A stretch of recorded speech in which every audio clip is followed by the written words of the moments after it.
Good morning, students. Good morning. So today's class will be on measures of central tendency, statistical averages. ठीक है, आज का जो class होगा सेंट्रल टेंडेंसी के ऊपर है.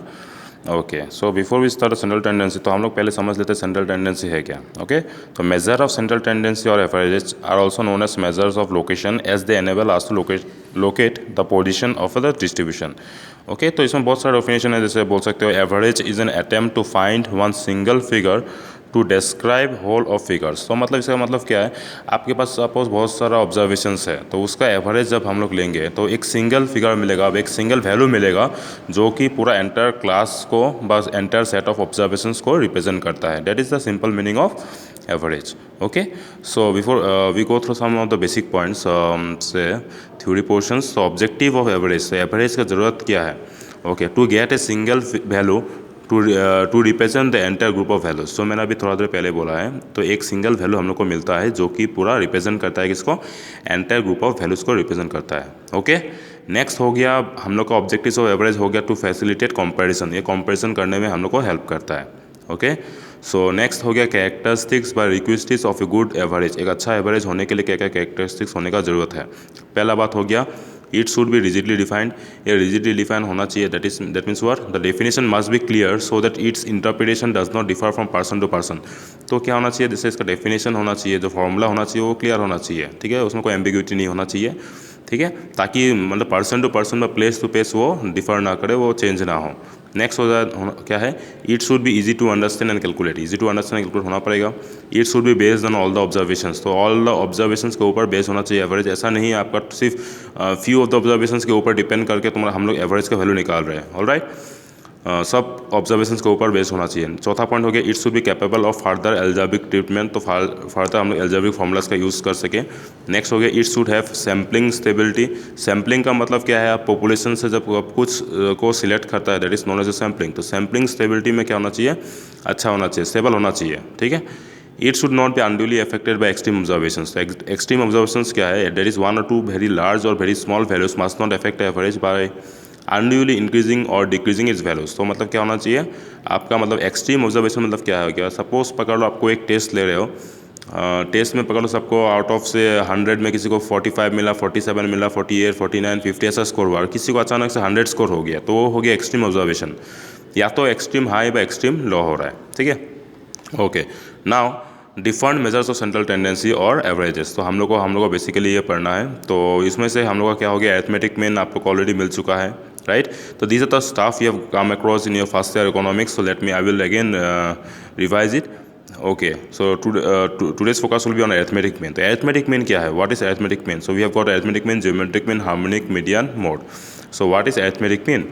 Okay, the arithmetic mean of a given set of observations is calculated by adding the values of all the observations and dividing the total by the number of observations. तो इसका मतलब क्या है, if x1, x2 up to xn are n observations, then their arithmetic mean, usually denoted by x bar, is given by arithmetic mean is equals to x bar equals to x1 plus x2 plus up to xn divided by n. मतलब क्या arithmetic mean क्या होता है, arithmetic mean means sum of all the observations. जितना भी observations है उसका plus करना है, sum of all the observations divided by number of observations. ये चीज़ को यहाँ पे जो x1 से लेकर xn तक हम लोगों ने प्लस किया है, इसको हम लोग सामेशन का हेल्प से लिख सकते हैं. Summation stands for sum I from 1 to n, because आपका x1 से लेकर xn तक जा रहा है, इसलिए हम लोग i equals to 1 to n लिखा है xi.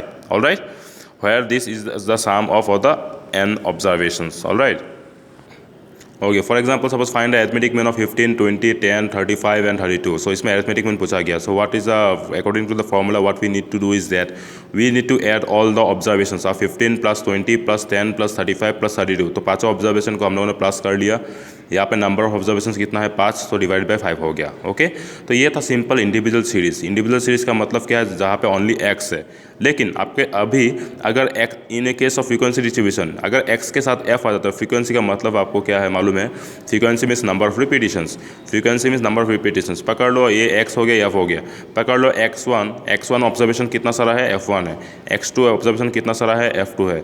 x3 ऑब्जर्वेशन कितना सारा है, f3 है. तो इस तरीके से आपको x1 ऑब्जर्वेशन कितना है, fn है. तो इस तरीके से अगर हो गया, in that case your arithmetic mean will be equals to f1 x1 plus f2 x2 plus f3 x3 up to fn xn divided by f1 plus f2 up to fn. All right, So what we can say that is we can write it as summation of I equals to 1 to n, because f1 से n तक जा रहा है तो I equals to 1 to n fi xi divided by total n. Alright, here total n means here capital N means here total frequency, ये याद रखना, ये आपका number of observations नहीं, यहाँ पर capital N बन जाएगा. जब भी frequency आ जाता है that will become your capital N. Alright, okay, some basic simple, I hope you are clear with this. जैसे x1 से लेके xn तक है, इसको सामेशन का लैंग्वेज पे हम लोग कैसे लिख सकते हैं, i equals 1 to n xi, because i से लेके 1 से लेके n तक जा रहा है, और simply we can write as summation of x. Similarly x3 से आपका x6 तक जा रहा है तो i इक्वल्स 1 नहीं होगा, सॉरी यहाँ पे 3 से स्टार्ट हो रहा है, जैसे 3 से स्टार्ट हुआ है 6 तक गया है तो 6 तक लिखा हो xi. तो f1 x1 से लेके fn xn तक जा रहा है, इसको हम लोग क्या लिख सकते हैं, summation of i equals 1 to n fi xi और समेशन ऑफ fx लिख सकता है. तो ये देखो और एक है जैसे summation of I equals 1 to n a, मतलब दैट, इसका मतलब क्या है, a जो हो रहा है प्लस हो रहा है कितना टाइम्स, n टाइम्स प्लस हो रहा है, तो n टाइम्स प्लस होने के बाद क्या हो जाएगा, n इंटू ए हो जाएगा, because suppose we write 2 + 2 + 2 + 2 + 2 5 times, ultimately the output क्या होगा 2 × 5 दैट इज 10. तो वही हम लोग क्या लिख सकते हैं 5 × 2 लिख सकते हैं ना, तो वही बात यहाँ पे हो रहा है. फाइन. So एग्जाम्पल 2 में क्या बोला गया, from the following data of the marks obtain by the 40 students of a class compute arithmetic mean. तो आपको देखो यहाँ पे मार्क्स दिया हुआ 20, 25, 30, 35, 40 and number of students means frequencies given to you 5, 10, 12, 8, 5. So how to calculate it is that, marks को पहले हम लोग मार्क्स मतलब एक्स दिया हुआ, एक्स को लिख लिया, नंबर ऑफ स्टूडेंट्स क्या है फ्रीक्वेंसी है, तो कितना स्टूडेंट्स को कितना मार्क्स मिला तो फ्रीक्वेंसी हम लोगों ने लिख लिया. तो फर्स्ट ऑफ ऑल हमने एफ एक्स कैलकुलेट किया. एफ एक्स कैसे कैलकुलेट करना है, 20 × 5 इज 100, 25 × 10 इज 250, 30 × 12 इज 360. तो ऐसा कैलकुलेट कर लिया. तो समेशन ऑफ एफ एक्स हम लोग कर लिया. समेशन ऑफ एफ एक्स मतलब सब एफ एक्स को प्लस करके हम लोग को 1190 मिला है. Therefore our arithmetic mean is equals to what, summation of F X by N, तो that is 1190 by total frequency कितना है हम लोग का 40, तो divide by 40 equals to 29.75. Alright, तो ये हो गया हम लोग का मीन फॉर डिस्क्रीट बिकॉज इसमें सिर्फ एक्स है, इसमें क्लास इंटरवल नहीं है. तो अभी हम लोग क्या देखेंगे, कॉन्टिन्यूअस फ्रीक्वेंसी डिस्ट्रीब्यूशन, जैसे ग्रुप डाटा बोलेंगे, तो उसके लिए भी फॉर्मूला सेम है हम लोग को. ठीक है, तो इसके लिए हम लोग को सिर्फ एक स्टेप ज़्यादा करना पड़ता है, वो क्या है, हम लोग को मिड वैल्यू निकालना पड़ता है, तो हम लोग देखेंगे अभी. तो इस क्वेश्चन पे आप देख लो, जैसे from the following data of the marks obtain bye 30 students of A class calculate average marks. तो आपको मार्क्स दिया हुआ 0 से 10, 10 से 20, 20 से 30 अप टू से 50 to 60 and number of students is frequency is given to you. So पहले हम लोग क्लास इंटरवल को लिख लिया यहाँ पे. तो फर्स्ट ऑफ ऑल हम लोग कैलकुलेट करेंगे mid value, that is your X. How to calculate the mid value X, that is lower limit plus upper limit divide by 2. तो 0 + 10 is 10, 10 divide by 2 will be your 5 and 10 + 20 is 30, 30 divide by 2 is your 15. Similarly we have got the mid values, frequency is given to us, of frequency हम लोगों ने लिख लिया. तो same as above.